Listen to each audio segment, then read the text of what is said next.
So, all right, we've talked a little bit about debt and some of Dave's view on debt. Let's flip the script a little bit. Let's look at maybe some of the stuff that he says around investing and building wealth. Check this out.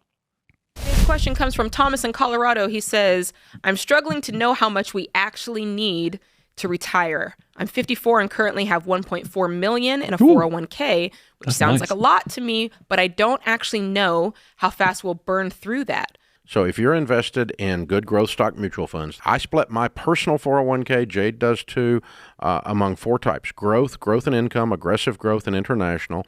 And over the last 30 years, equities? my little portfolio of that has averaged over 12, most years over 13%. Wow, Dave, that's great.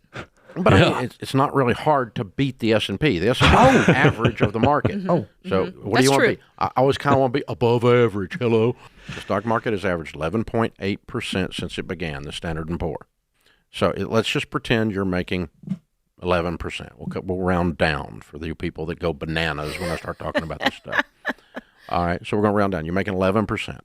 All right, if you left 3 in there, that would, so that it would grow a little bit to cover some inflation, and pulled off 8, that means you'd be living on $90,000 a year. A safe withdrawal rate at 8%. The account is growing by 3% a year if it averages an 11% rate of return. Also a good point. So you're still getting more money. So it never burns up. It runs in perpetuation. So you're not going to run out of money. You're going to be fine. You know, some of the wonky certified financial Pharisees types, you know, they go bananas on that calculation. That's us, I guess.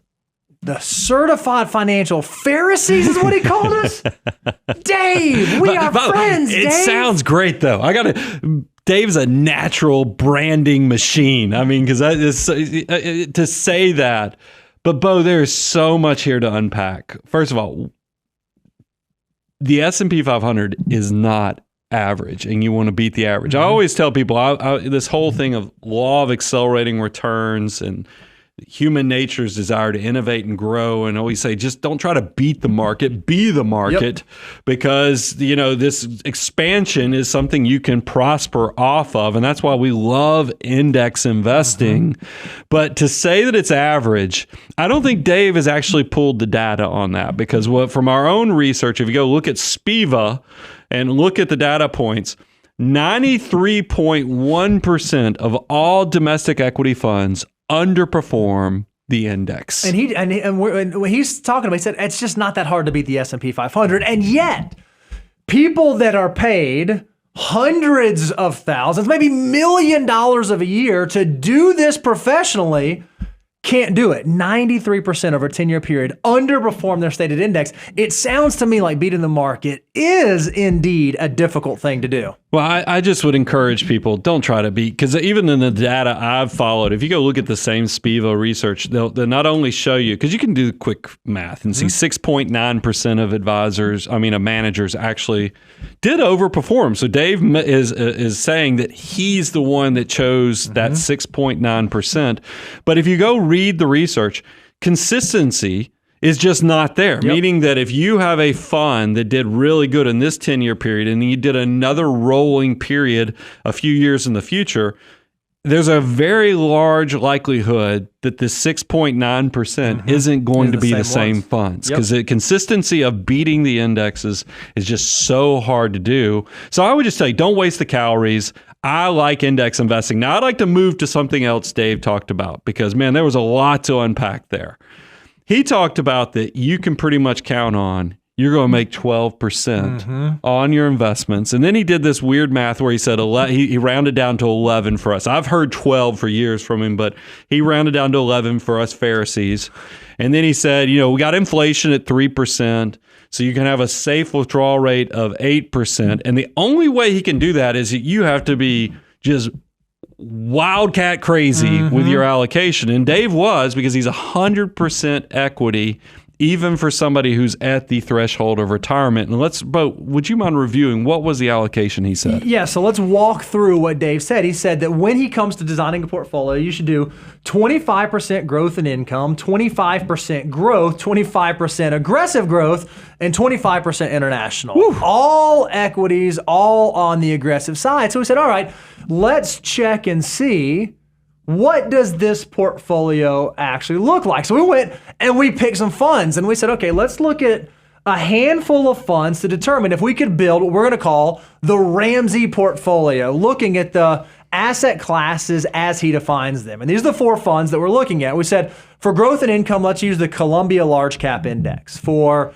the growth fund, let's use the JP Morgan Mid Cap Growth. For aggressive growth, let's use the Franklin Small Cap Growth. We're using different market capitalizations here so we get some diversification, trying to give them the benefit of the doubt. And then for international, let's use the American Funds Euro Pacific Growth Fund. So a lot of you are going to say, well, this all comes down to the data. Did you guys cherry pick the worst performing investments you could for Dave to put him at a disadvantage? No, we actually did the exact opposite. We cherry picked.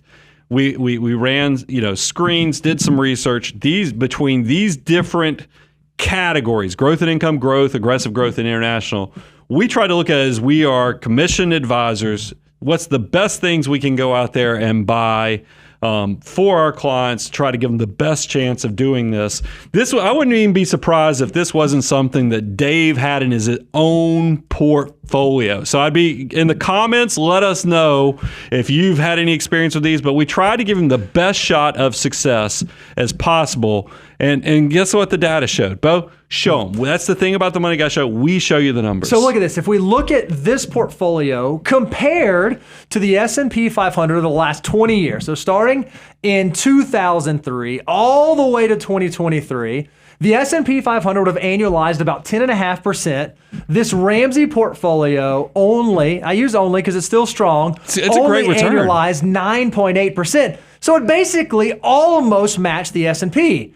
It did not, over the last 20 years, grossly outperform the S&P, and we didn't get to that 12, 13% number that Dave threw out. So this is looking at the last 20 years. Well, what happens if we even back that down a touch more? Because what if we think about doing this or implementing this strategy over a 10-year period? Well, you can see over the last 10 years, from 2013 to 2023, the S&P 500 over that time has annualized over 14% per year. This Ramsey portfolio of 25% growth in income, 25% growth, 25% aggressive growth, and 25% international only annualized 10.8%. Again, don't mishear us. We're not saying those are bad rates of returns. What we are saying is they weren't better than the S&P 500. Yeah, and that's the key takeaway is I think that actually Dave's portfolios did great. I mean, so this could work. It's pretty risky, but it did do great. So I mean, even ties to the close to the 11% that he was talking about. But to say that you can beat the S&P 500 consistently might be a bridge too far. And then I want to remind people, let's pull this back because we're not talking about a portfolio for a 20-something. This is a caller that was at retirement. Yep. Or were they even in retirement? They were nearing retirement. Nearing retirement. Because when I look at this, and here we are, certified financial Pharisees, as Dave called us, certified financial planners. Registered. We actually have to think about risk management, stress testing, making sure that clients get the best retirement experience, not the, hey, you retire and, hey, we messed up some things and we told you could pull out 8%, but reality is you better fire up the pots of water, put some potatoes in there because you're going to need to cut your expenses down. Because there is a withdrawal rate of 8% is unrealistic. A lot of time, in financial planning, here's a term that I would encourage anybody who thinks they're going to do 8%. Go out there and research what sequence of return risk is because unfortunately, I love that the S&P 500 does get close to 11% historically. But the fact that is missed there is that it's not in these nice little prepackaged 11% annual boxes.